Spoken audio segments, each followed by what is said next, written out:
Hello everyone, welcome to this platform GRF vibes. So guys, आप सभी के सामने ये है एचपीएससी का नोटिफिकेशन जो लिटरली बहुत ही लंबे इंतज़ार के बाद जारी हुआ है। टोटल 26 सब्जेक्ट के लिए वैकेंसीज निकाली गई हैं। 2424 कुल पद हैं यहाँ पे। इस एडवर्टीजमेंट में जितने भी इम्पोर्टेंट पॉइंट्स हमारे लिए हैं हम डिस्कस कर लेते हैं। देखिए, सबसे पहले तो इम्पोर्टेंट डेट्स मैं आपको बता देती हूँ कब से इसके लिए अप्लाई करना है और लास्ट डेट क्या है। 7 अगस्त से आप लोग फॉर्म फिल कर सकते हैं और जो लास्ट डेट है फॉर्म फिलअप करने की वो 27 अगस्त दी गई है। ये यहाँ पे इम्पोर्टेंट डेट्स दी गई हैं। उसके बाद यहाँ पे देखिए, सब्जेक्ट वाइज आपको टोटल सीट्स दी गई हैं। सबसे पहले यहाँ पे बात करते हैं बोटनी के बारे में। ये जनरल कैटेगरी, एससी, ये बैकवर्ड क्लासेस, ये ईडब्ल्यूएस, यहाँ पे टोटल नंबर ऑफ सीट दी गई है। ठीक है, देखिए बोटनी में टोटल वैकेंसीज हैं 98, केमिस्ट्री में टोटल वैकेंसीज हैं 123, कॉमर्स में है 153, कंप्यूटर साइंस में 47, डिफेंस स्टडीज़ में 23, इकोनॉमिक्स में 43, सबसे हाईएस्ट इंग्लिश में 613 सीट है।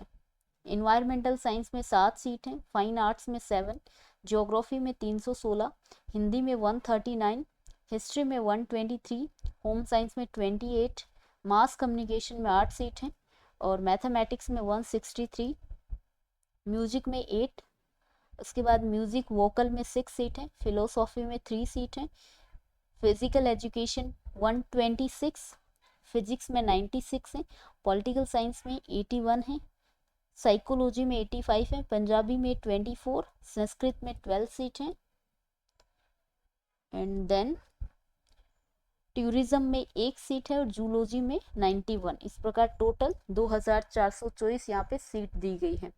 ये सब्जेक्ट वाइज आप लोग देख लीजिए टोटल कितनी वैकेंसीज हैं। देन अगर एसेंशियल क्वालिफिकेशन की बात करें तो आपको मास्टर डिग्री में 55% मार्क्स चाहिए और हिंदी या संस्कृत एक लैंग्वेज आपकी होनी चाहिए, या तो मैट्रिक में या फिर हायर एजुकेशन में। ठीक है, या फिर आपका नेट होना चाहिए और सेट या स्लेट होना चाहिए। नेट कोई सा भी हो सकता है, यूजीसी और CSIR according to your subject, और या फिर आपके पास पीएचडी डिग्री होनी चाहिए। ठीक है, या तो नेट हो या फिर सेट या स्लेट हो या फिर पीएचडी डिग्री आपके पास हो, ये क्वालिफिकेशन क्राइटेरिया है।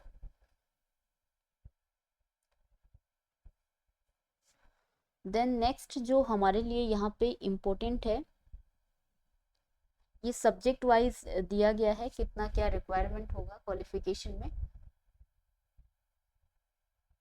उसके बाद यहाँ पे रिलैक्सेशन दिया गया है, लाइक 5% का रिलैक्सेशन 55% से 50% में, किसके लिए? पीएचडी डिग्री होल्डर्स के लिए। ठीक है, और यहाँ पे 5% रिलैक्सेशन एट द बैचलर्स के लिए, और बैचलर और मास्टर लेवल में उन कैंडिडेट्स के लिए जो एससी से हैं, एसटी से हैं, backward classes A and B से हैं, ब्लाइंडनेस या फिर लोकोमोटर ऑटिज्म या डीफ ब्लाइंडनेस, ये जो कुछ डिसेबिलिटीज़ हैं इनके लिए यहाँ पे 5% रिलैक्सेशन दिया गया है।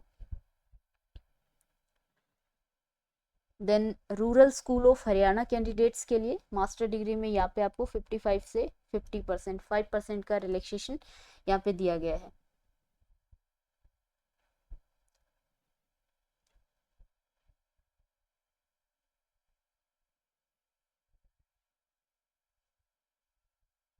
इसके बाद ये सब हमारे लिए इम्पोर्टेंट नहीं है, हम बात करते हैं स्कीम और पैटर्न कैसे आपका एग्जाम होने वाला है। सबसे पहले यहाँ पे 2 एग्जाम करवाए जाएंगे।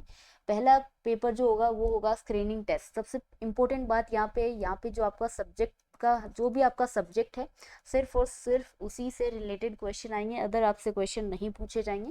पहला स्क्रीनिंग टेस्ट होगा और ये क्वालिफाइंग नेचर का होगा, इसमें फाइनल रिजल्ट में इसको इंक्लूड नहीं किया जाएगा। इसमें 100 नंबर के क्वेश्चन आएंगे, 100 क्वेश्चन आपके आएंगे और 2 घंटे आपको मिलेंगे, 120 मिनट।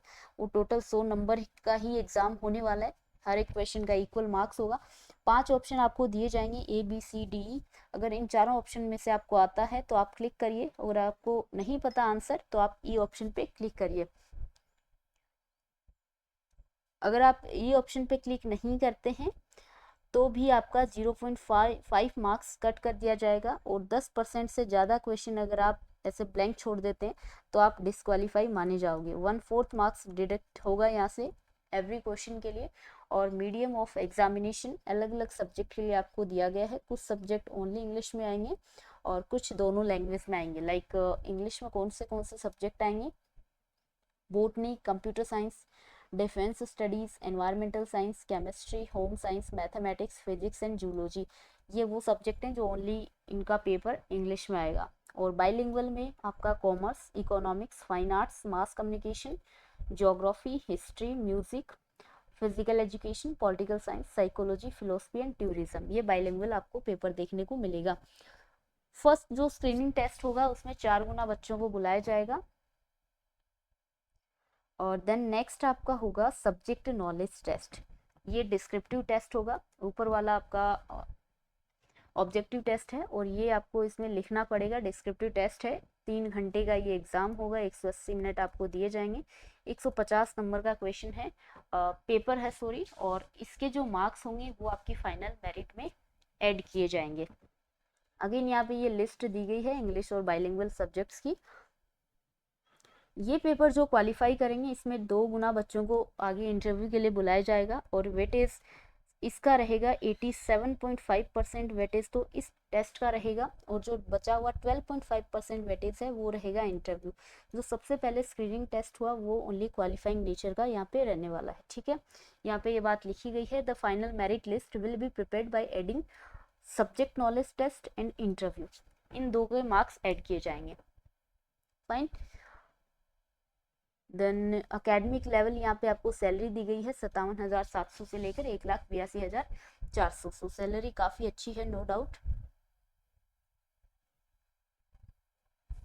एज लिमिट 21 से लेकर 42 ईयर्स यहाँ पे एज लिमिट दी गई है। बाकी काफ़ी सारी कैटेगरीज के लिए 5-5 साल का यहाँ पे रिलैक्सेशन दिया गया है।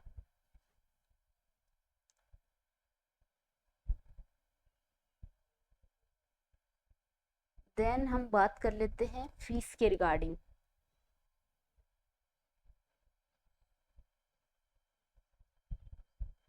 ओके, यहाँ से एप्लीकेशन फीस दी गई है।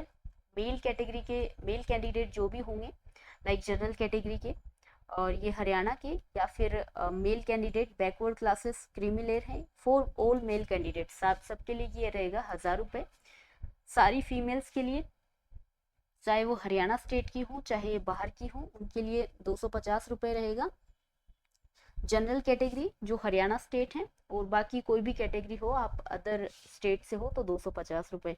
बट SC, BC A और BC B और ESM कैटेगरी से अगर आप हैं, ठीक है, और हरियाणा के अगर आप हैं, मेल हो या फिर फीमेल हो, 250 रुपये, ठीक है। ये तो जनरल कैटेगरी के लिए था 1 और 2। और ये 3 है SC, BC कैटेगरी और ESM कैटेगरी जो कि हरियाणा कैंडिडेट्स हैं, उनके लिए 250 रहेगा, ठीक है। And for all person with disability category candidates at least 40% disability और हरियाणा के हैं उनके लिए यहाँ पे कोई फीस नहीं रहने वाली है, ठीक है। इसके बाद यहाँ पे नॉर्मल सी बातें बताई गई हैं, कौन से डॉक्यूमेंट्स हैं, कैसे आपको अप्लाई करना है। सो यही कुछ इंपॉर्टेंट बातें थी इस बारे में। आप अपने सब्जेक्ट के अकॉर्डिंग देख लीजिए और टाइम रहते आप अप्लाई करिए। गुड लक एवरीवन, अच्छे से तैयारी करिए। Thank you so much.